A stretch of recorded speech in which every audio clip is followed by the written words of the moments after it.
Irmãos amados, Deus abençoe a nossa vida, amém? Abra sua Bíblia, por favor,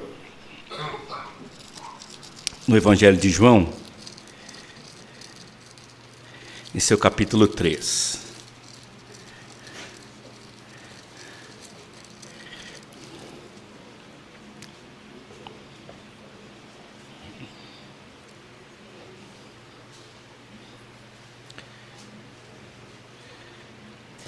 Nós vamos ler dos versos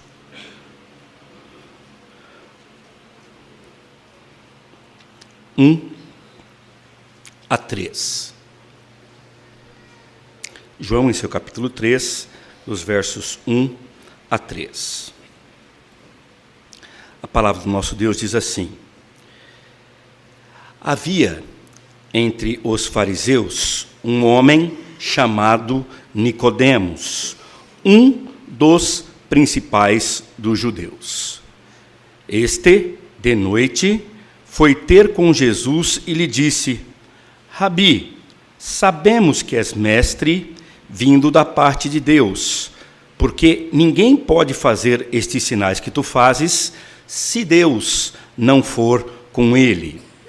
A isto respondeu Jesus: em verdade te digo, que, se alguém não nascer de novo, não pode ver o reino de Deus. Que Deus nos abençoe na leitura e meditação da sua palavra. Amém, irmãos? O tema da nossa meditação desta noite é um encontro com Jesus.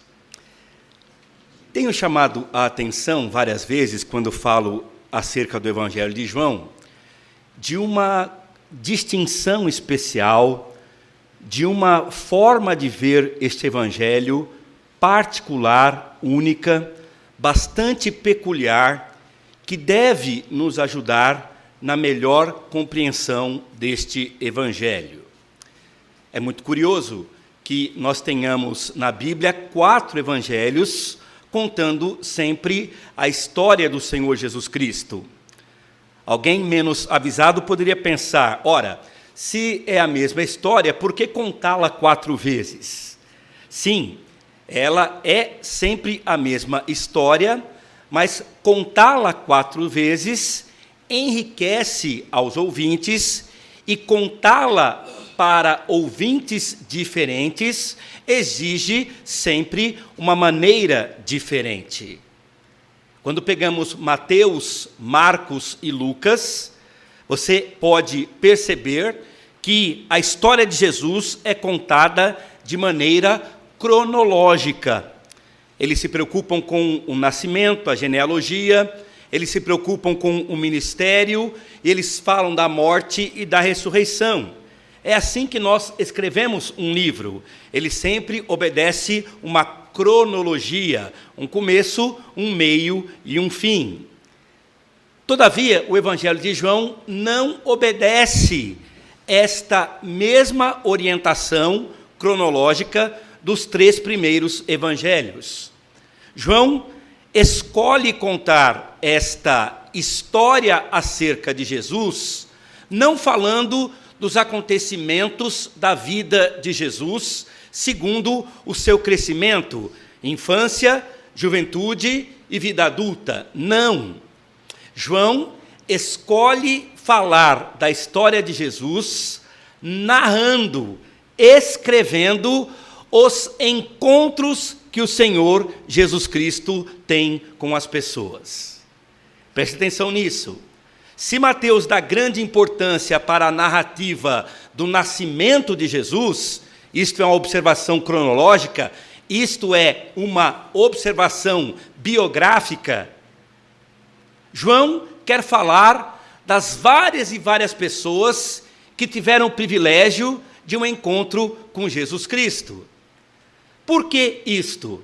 Porque dentro do amor de Deus, dentro da grande bondade de Deus para comigo e com você, para com o ser humano pecador, a ênfase do Evangelho de João é que o próprio Senhor Jesus Cristo encontra-se com o pecador e salva o pecador.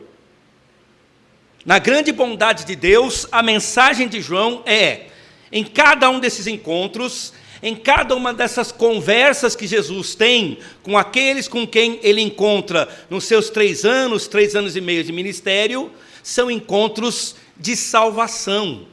São encontros onde o pecador tem oportunidade de estar frente a frente com o seu Salvador e declarar que ele é de verdade o Filho de Deus. Eu acho maravilhosa essa ênfase. Eu acho maravilhoso este ensino, porque de verdade nós precisamos falar mais deste encontro. De verdade, nós precisamos cada vez mais falar deste Jesus que me procura, deste Jesus que me encontra, deste Jesus que toca na minha vida, e minha vida tocada por Ele se apaixona. A minha vida transformada por Ele é feita numa vida de amor que lhe dedica todas as áreas da própria vida. É muito triste, é bastante triste, mas algumas pessoas confundem Jesus com uma filosofia de vida. É muito bonito, pode até parecer interessante, Pedro pode até parecer culto, falar que Jesus é uma filosofia, mas ele não é uma ideia. Jesus é uma pessoa. E se você pensa que Jesus traz apenas novas ideias para a vida, há necessidade de você repensar isso. Porque ele não traz apenas ideias inteligentes que eu posso chamar de filosofia. Não! Ele é o Filho de Deus e com ele eu preciso me encontrar. Esta ênfase do Evangelho de João, ela também diz, preste atenção, meu irmão, acerca de um encontro que é pessoal. Ele não é um encontro de Facebook. Eu acho interessante as pessoas dizerem, eu tenho 1.300 amigos no Facebook. Não tem nenhum, não é verdade? Quem tem 1.300 não tem nenhum, irmãos. Amém, irmãos? Uma coisa esquisita esse negócio, né? As coisas se tornaram impessoais, as coisas se tornaram distantes, as coisas se tornaram frias. Preste atenção, Jesus não é uma filosofia, ele é uma pessoa. Jesus não é um amigo de Facebook, ele é uma pessoa. E o grande desejo dele é encontrar-se com você, é amar você, é tocar no seu coração, é transformar a sua vida, é trazer significado para os seus dias, é encher o seu coração de alegria da presença do próprio Deus. E nós precisamos voltar a falar desses encontros. Eu sou de uma geração que é herdeira de um movimento evangelístico, não é?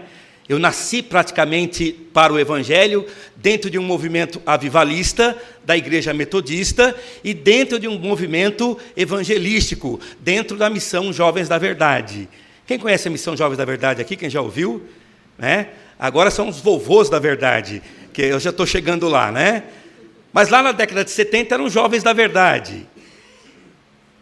E aquela ênfase era, você já encontrou com Jesus? Quando foi a sua conversão?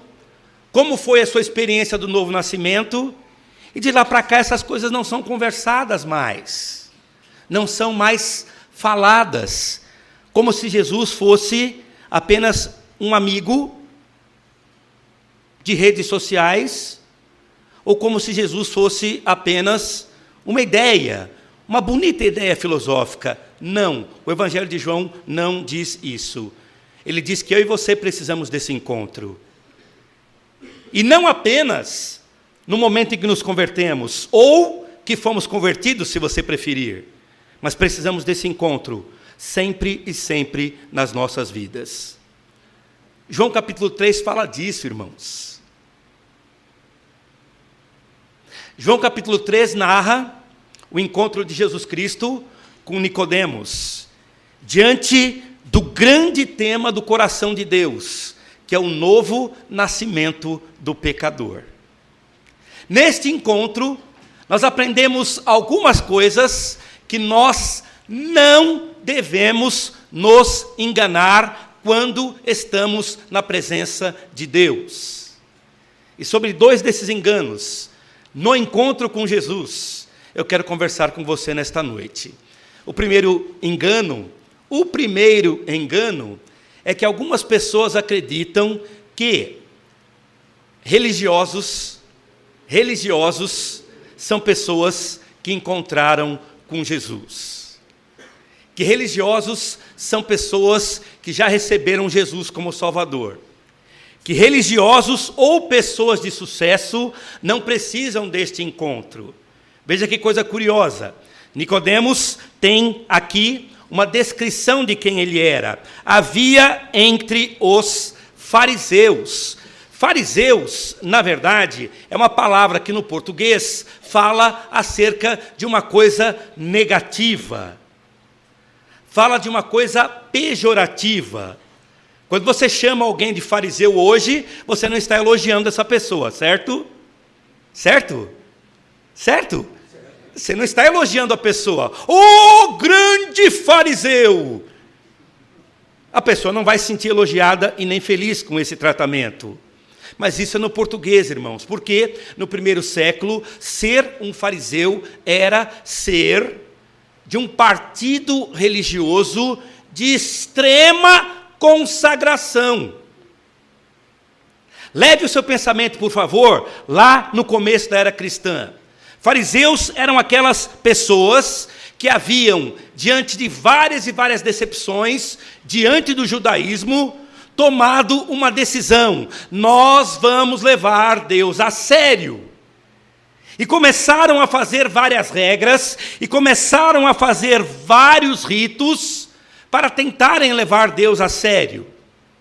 Era o coração do homem, necessitado de Deus, mas que transformou essa necessidade em religiosidade. No primeiro século, os fariseus eram considerados esses religiosos.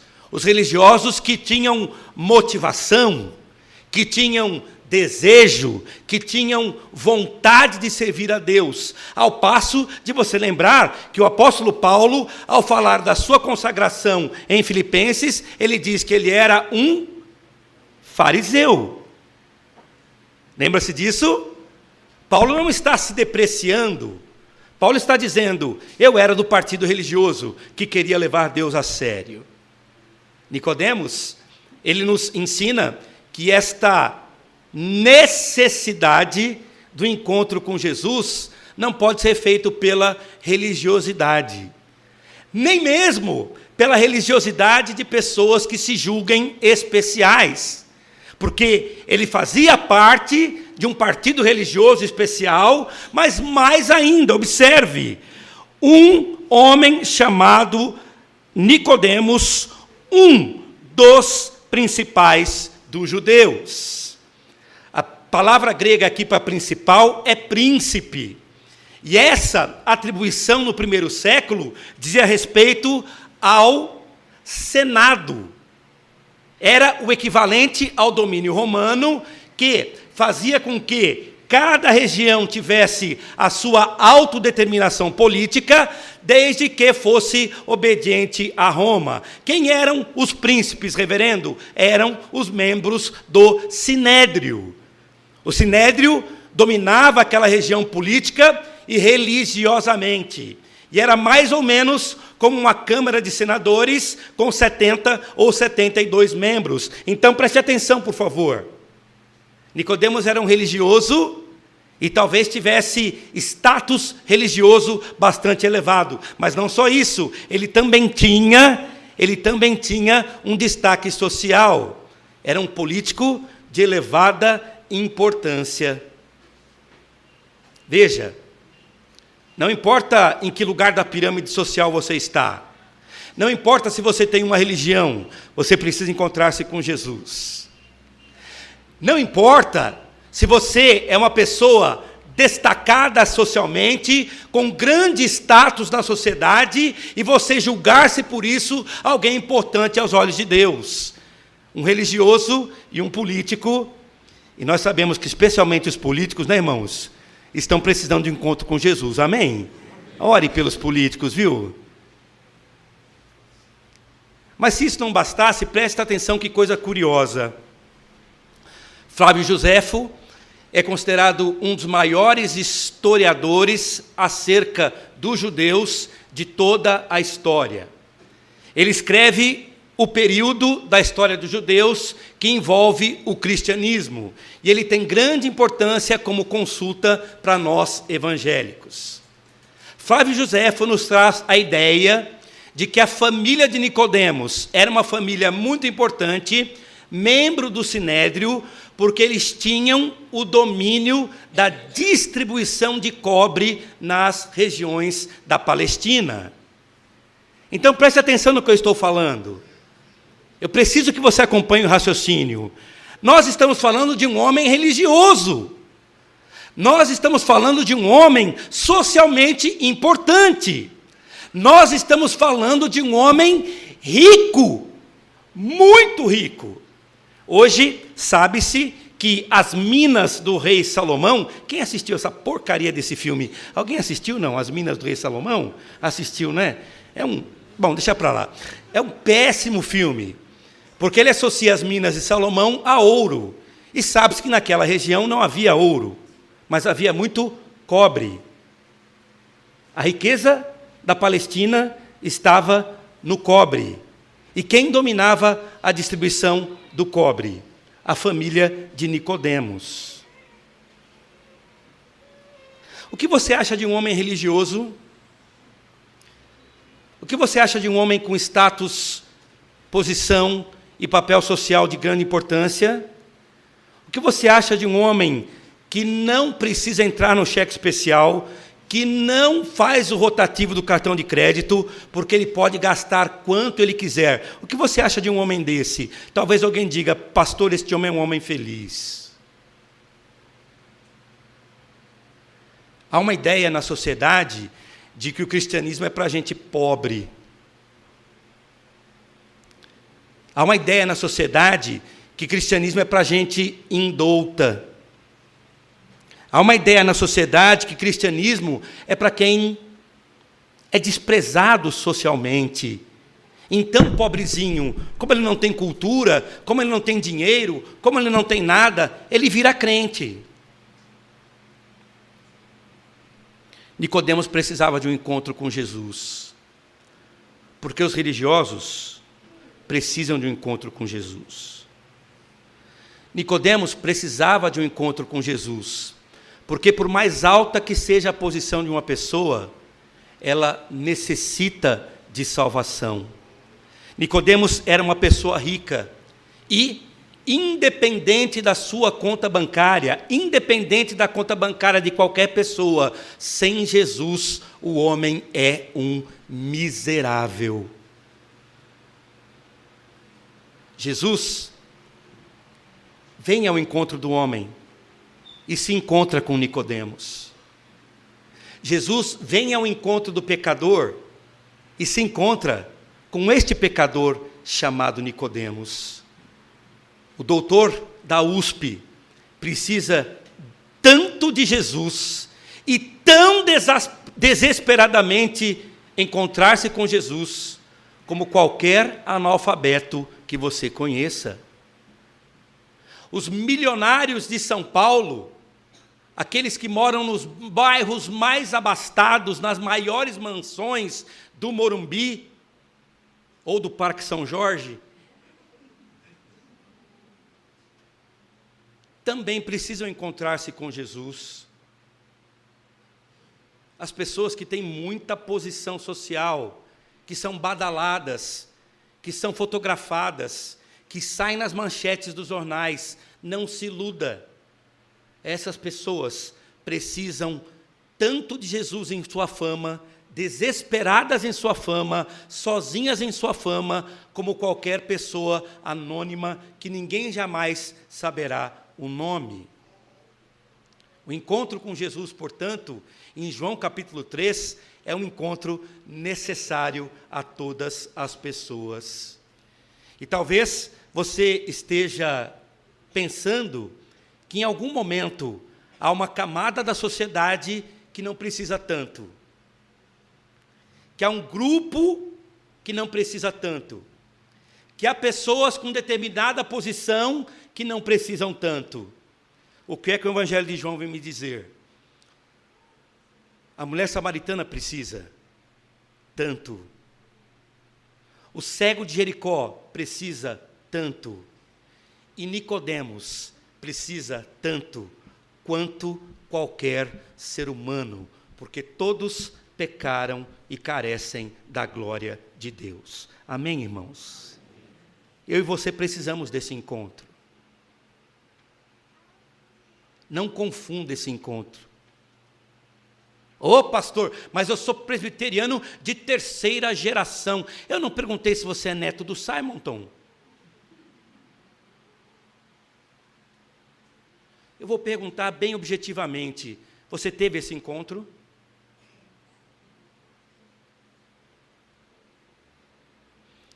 A primeira lição que nós temos de Nicodemos é que o encontro com Jesus é um encontro necessário a todas as pessoas.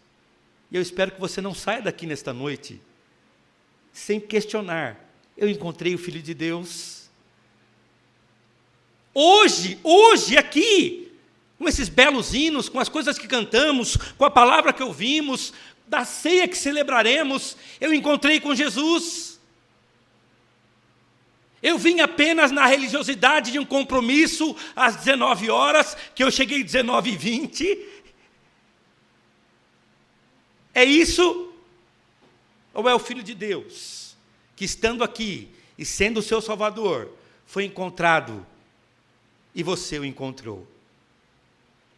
Mas há uma outra lição acerca do encontro com Jesus, que esse texto também pode nos ensinar.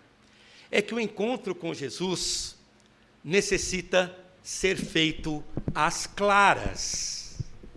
Veja, este importante homem, fariseu, príncipe dos judeus, bastante rico, diz o versículo 2: este de noite foi ter com Jesus. Veja que coisa curiosa. Eu tenho um ditado da minha família, que eu creio que seja um ditado que algumas pessoas mais antigas como eu, não é? Douglas, Pedro, Pedrinho, né? Sidney também, aquele pinta de branco, então, né? À noite todos os gatos são pardos. À noite é tudo muito confuso. À noite é tudo no lusco-fusco. Você não enxerga direito. Por que o encontro com Jesus é necessário a todas as pessoas? E por que o encontro com Jesus precisa ser feito às claras, meus irmãos? Porque é óbvio, quando alguém fazia qualquer coisa há 2000 anos atrás, à noite, o que ela queria preservar era o anonimato.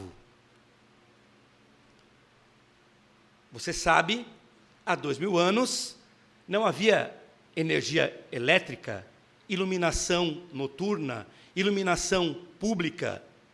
O judeu obedecia o dia do anoitecer ao amanhecer. Por volta das 6 horas da tarde, anoitecia e todo mundo dormia.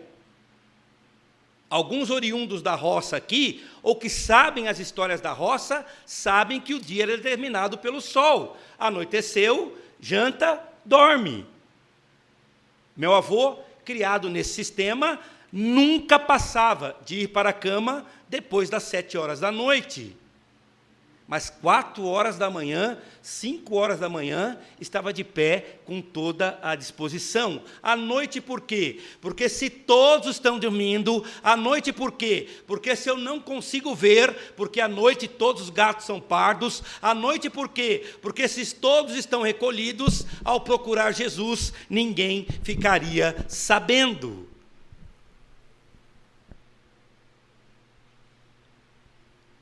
E aí, meu irmão, vai dar errado. Porque o que Nicodemos tenta fazer aqui é manter-se sem compromisso. Eu não quero ser visto com Jesus. Jesus critica a religiosidade. O que será que os meus amigos fariseus dirão de eu encontrar-me com ele? Então eu não quero compromisso, eu não quero que os meus amigos falem de mim, eu não quero que ninguém me critique, então vou fazer esse encontro à noite. À noite era a estratégia do anonimato, ninguém fica sabendo. Lembra-se quando o anjo disse para José, foge para o Egito, diz o texto, José fugiu à noite. Por que José fugiu à noite? Porque ninguém poderia torturar, ninguém perguntar para onde foi José. Você tortura alguém que estava dormindo? Quem dormiu não viu. Ele foi para cá ou foi para lá? Ninguém sabe. À noite ele fugiu secretamente. Mas fugir secretamente do perigo é uma coisa. Encontrar-se secretamente com Jesus é outra bem diferente. E tem gente que tenta viver assim hoje, no anonimato. Você conhece o agente secreto de Jesus Cristo? É aquele sujeito que está 10 anos na mesma empresa e quando ele diz que é crente, o outro diz assim, o quê? Você? Parece que ele era um espião secreto, e ele nunca contou nada da vida dele, né? E o pior, a vida dele faz duvidar mesmo. Porque Jesus é tão secreto, tão secreto, tão secreto, que nunca aparece na vida do desgraçado. Anonimato. Anonimato. Falta de compromisso. Quantos jovens da minha igreja têm esse problema? Qualquer assunto de religião, eles se sentem intimidados. Qualquer assunto sobre transcendência, eles se sentem envergonhados. Parece que, bom, aqui nesse ambiente, aqui no ambiente da razão, da ciência, da universidade, não pega bem esse negócio de dizer que é crente, então vou ficar à noite aqui caladinho, não vou falar nada, continuarei eu no meu anonimato. Filho, não vai dar certo. Você está fazendo uma proposta que o Filho de Deus não aceita. Foi Nicodemos quem teve a iniciativa de procurar Jesus à noite. Não vai dar certo se você quiser viver com Jesus sem assumir Jesus. Minhas queridas adolescentes, minhas queridas jovens que estão aqui, você namoraria alguém que não assume que é seu namorado? Pode responder, filha. Pode responder, namoraria não? Onde estão os adolescentes da igreja? Tem adolescente aí hoje? Tem nenhum? Ó, eu vou namorar com você, nós vamos namorar um aí, mas não conta para ninguém, hein? Você aceita? Aceita, filha, por favor. Não faça isso não. Não vai dar certo. Você entendeu? Não vai dar certo no namoro? É claro que não vai, mas pior, não vai dar certo na vida espiritual e muita gente tenta. É o que Jesus diz no Evangelho de Mateus. Aquele que me confessar diante dos homens, eu assumo, é às claras, eu rasgo o meu peito, eu abro o meu peito e confesso Jesus como meu Salvador. Aquele que me confessar diante dos homens, eu assumi esse compromisso, eu o confessarei diante do meu Pai que está nos céus. Jesus só aceita uma relação de compromisso, por isso que Jesus não dá muita trela para Nicodemos aqui. Porque neste encontro, que precisa ser feito às claras, tantas e tantas vezes, nós ficamos escondendo a nossa vida, do que é que nós necessitamos.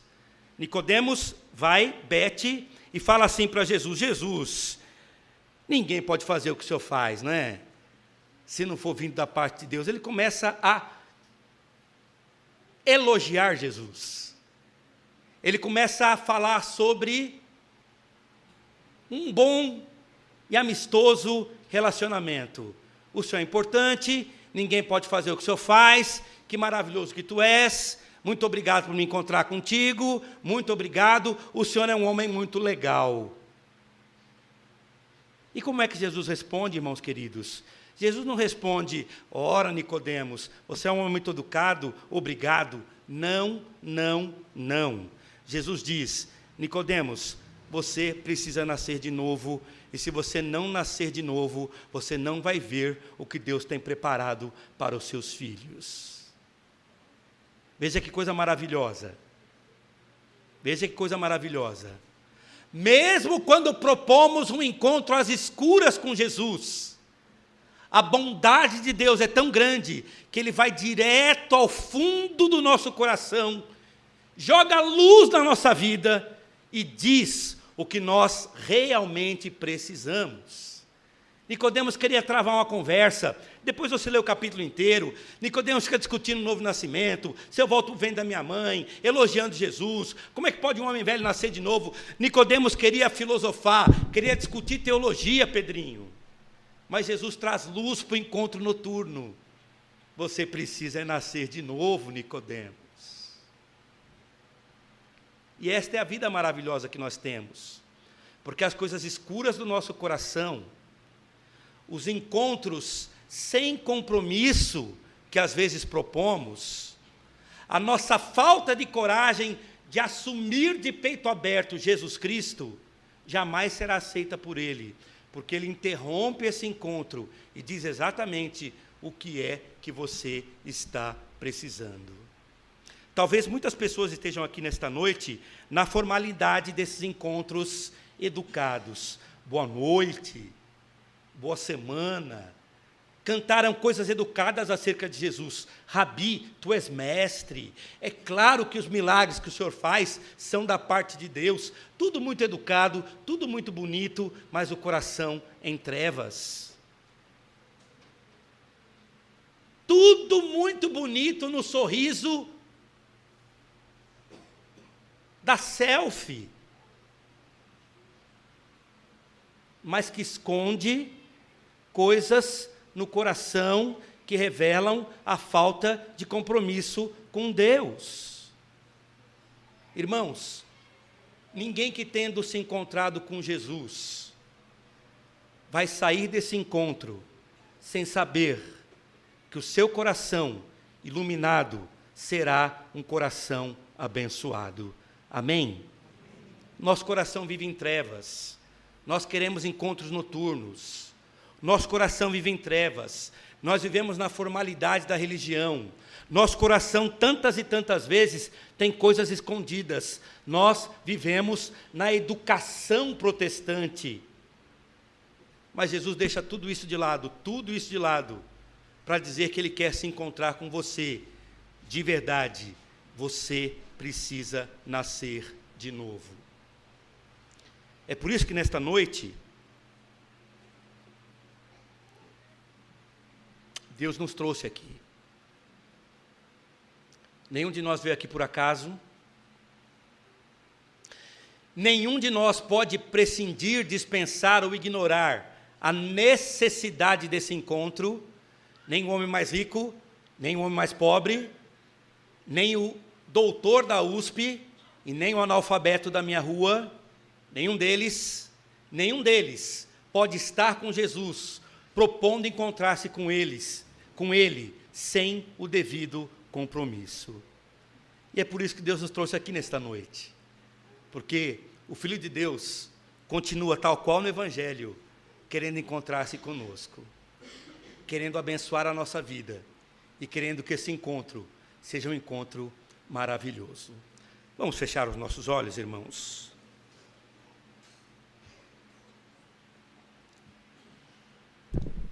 Por favor, feche os seus olhos.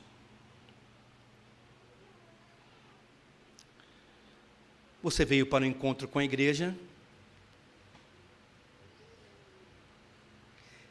Então você chegou no horário, e a hora que o culto acabar, seu objetivo estará alcançado. Mas o nome disso é só religião. Você veio para o encontro social? Sim, que bom, você é educado, você tem boas palavras para dizer a Jesus, mas não é disso que o seu coração necessita.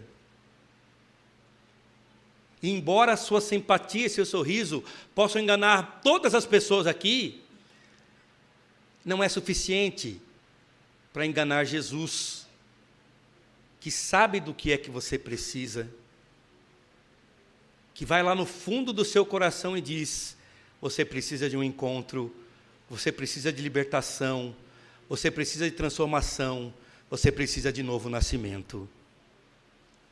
Nesta noite eu quero convidá-lo a superar a religiosidade.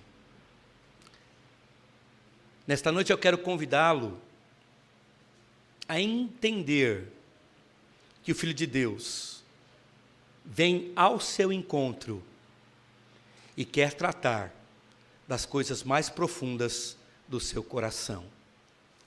Por favor, irmão, por favor, irmã, fale com Deus acerca disso. Aí no seu coração, abra a sua vida e diga ao Senhor: eu quero, Senhor, me encontrar com Jesus.